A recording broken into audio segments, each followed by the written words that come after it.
Kurt Broderson. You're watching Real Local. Today we're here at the Middlebury New Filmmakers Festival. There's close to 90 films screening over this weekend, so hopefully you get a chance to see some of them. But one of the great opportunities we have here in town today is a chance to meet with a lot of the filmmakers. There's 35 of them are here today, and with me right now is Joe Compton, who is the director and co-director and co-producer of... Executive producer and co-director of By and By. New Orleans Gospel at the Crossroads. Thanks, Kurt. Welcome to meet Middlebury. Maybe you could start us off with just sort of a, what brought you to the project? I know it's been in the works for quite some time. I had a second career besides being a state bureaucrat in Maryland as a photojournalist on music subject matter and an NPR local music reviewer on radio. And New Orleans is one of my favorite places in the world. I just love American music and the history of it and why. And there's so many combinations of great musics in New Orleans. And I've been going down to the New Orleans Jazz Festival and other events in New Orleans.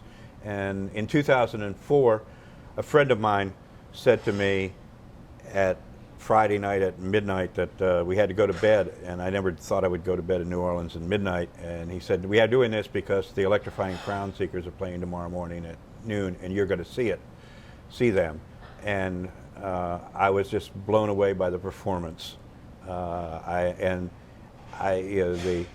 voices, the guitar playing, some original songwriting in the tradition of gospel music impressed me a lot. I brought them to Maryland for a concert and got to meet them and found they were big, oversized personalities, but totally Christian and appreciative of life and all the opportunities that it had given them. So I thought in 2004 I was going to make a concert film with a little bit of backstage talk that would give you some appreciation of who they were. And that project fell apart a month before Katrina, and I thought basically that I'd never finish the film.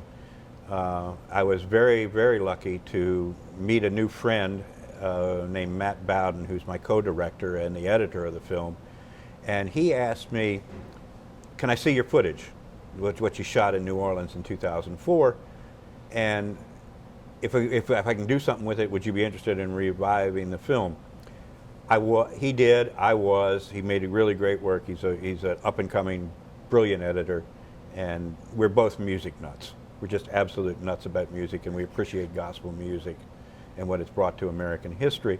So we went on a 2.5-year filming project, culminating in March of 2011 with 46th anniversary of the band's creation. And that, the story became very different than what I had imagined it at the beginning. And even it was very different than I imagined it when I started the film up again. I was angry about Katrina. Today is the anniversary of the flooding of New Orleans.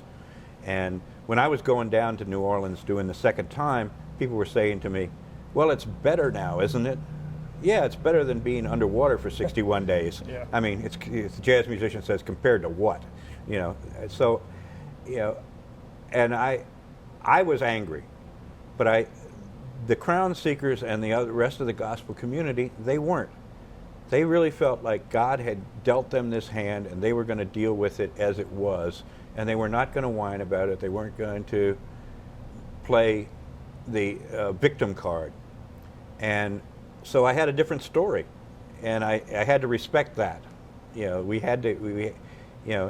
a dog that didn't bark in the night, and they were the Crown Seekers are a wonderful group, and they're part of a community that used to have, before Katrina, 45, 50 bands performing. After Katrina, 12, 15 came back and could operate. And they lost 200,000 people that were their community, in essence, mostly poor people. So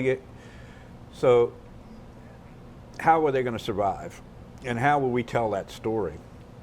And we came up with a subtler, by listening to them and doing this over a long period of time, and getting them to talk, and getting us to share other musicians who would talk about their experiences and the issues that they were facing, made a story that I feel is compelling and can inform people who didn't go through it as to what Katrina means even now.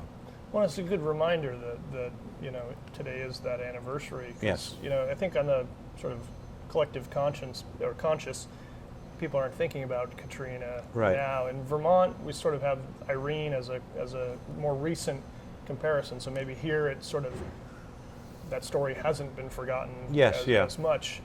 I'd read some about the number of instruments that were lost in New Orleans alone, and that sort of the return of musicians was a key piece of reviving the city. Yeah, I mean, it's the strong.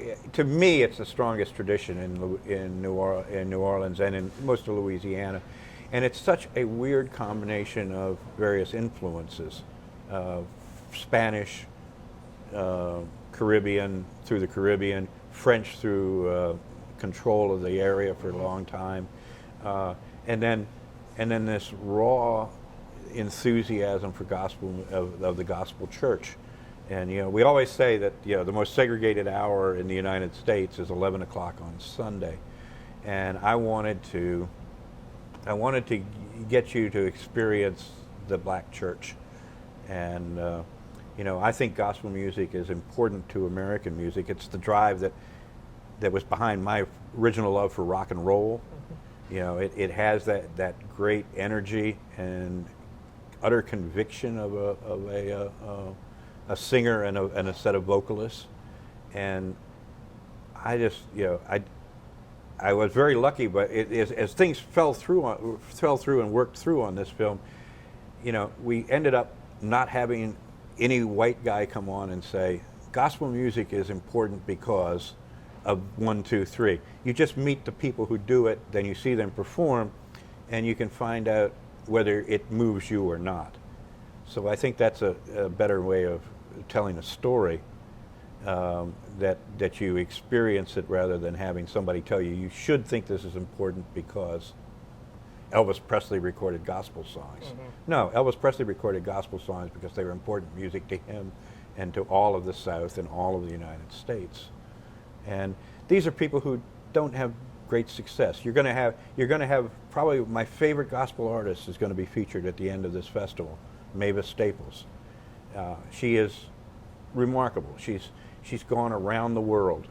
She's done great things for the civil rights movement, Martin Luther King,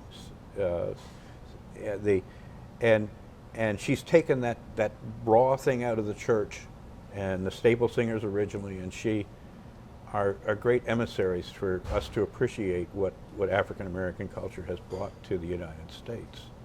And those are the things I wanted to tell. This is a group who doesn't have great success commercially, but they've also gone to Europe. The people have seen them in the gospel tent at the Jazz Fest, and they've gone to Europe. They've sung at the great cathedrals on package tours with other more famous artists, because they're great vocalists. The emotion comes through, the primal emotion and the energy and the faith and the perseverance comes through in these people's lives, and the way they treat them, the way they treat everyone. And we were very fortunate to find these people. And Well, I think Middlebury is fortunate to have you bring a film like this. I mean, Vermont's sort of known as a fairly monochrome kind of state, and I think the festival as a whole is been a great addition for Middlebury. But I think this inaugural year, there's some great films, and I'm glad to see yours. Thank you very much. I mean, I've been to a lot of first-year festivals, and I think Lloyd and Jay have done a great job, and everyone in the staff. We just showed the film today at Dana Auditorium, and it was one of the best projections and sound we've ever had on the film circuit. I mean, it snapped. Great.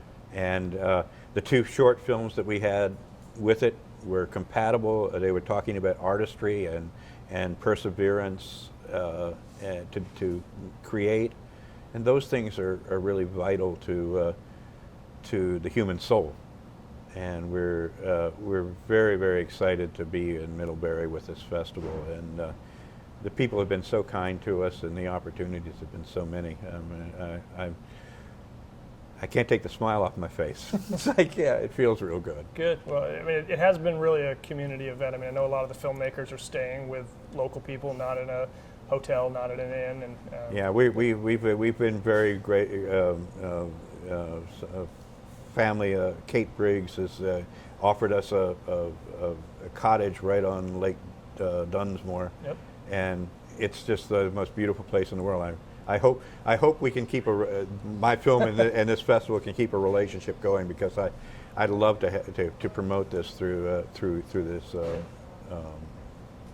the first festival. Yeah, I'm looking forward to next year already. And yeah. Hopefully I'll schedule fewer interviews so I can see more films.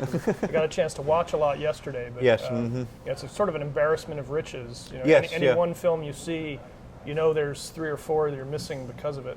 Yeah. But hopefully people will have a chance to watch them. And the opportunity for a filmmaker like myself, even though I wasn't starting out as a filmmaker, to be among the creative people who have similar visions, if not the same subject matter, and trying to make realize them, it's a wonderful experience. And then to have an audience that's responsive, which we got here at Dana Auditorium today, was quite remarkable. Great.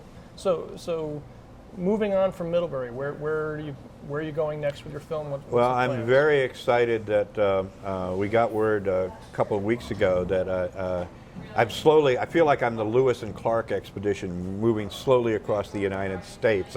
Last year I got to Denver, and people tell me that Los Angeles has a film community out there. Small one. And this September, about 4 weeks, we're going to the Action on Film Festival in LA, and they just emailed us last night, and Matt Bowden and I are nominated for Best Director's Documentary in Fantastic. That festival. So we're very excited about that. Matt is doing a short called Spare Rooms on. It's not a documentary. It's a sort of a comedy of manners and such. And today he's showing it at the Sidewalk Festival in Birmingham, Alabama, for his first screening outside of Maryland. And he and I are talking about a project, hopefully, to do another Louisiana-based music, documentary if I can get a distributorship and sell this one. And yep. But I'm very, very very proud of the film. I'm very proud of the response. I'm very proud that I found people who were this committed to their community. That was what, as a music lover, the Crown Seekers made me think about, is how do you be as good as these guys are as musicians and only do it for love of community and love of God? And I'm not a functioning Christian.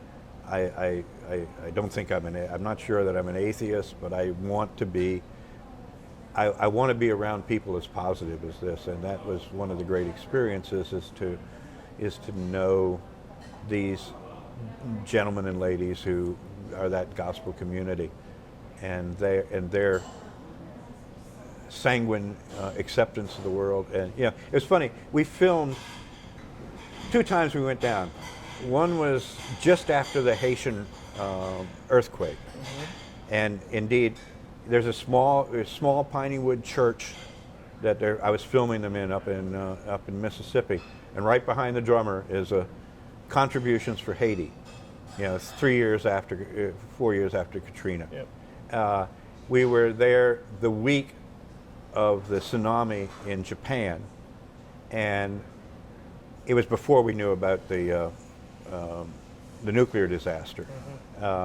And all of the gospel guys and gals were coming up to me and goes, "Yeah, we had it tough here with Katrina and with the other hurricanes, but it's not like those poor people in Haiti. It's not like those poor people in Japan. Surviving that is, And I just was like, really?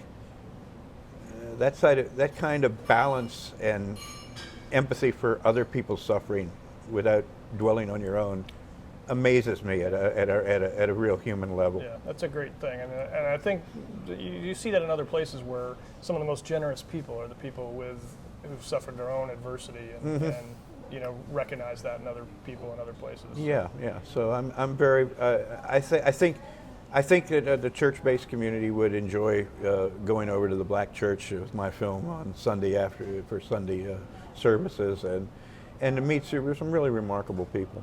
Great. Thank Well, you. yeah, I'm glad to meet you, and if there are any distributors flying by, Joe Compton, thank you again. Best wishes. Thank you. This festival has been amazing. Thank you.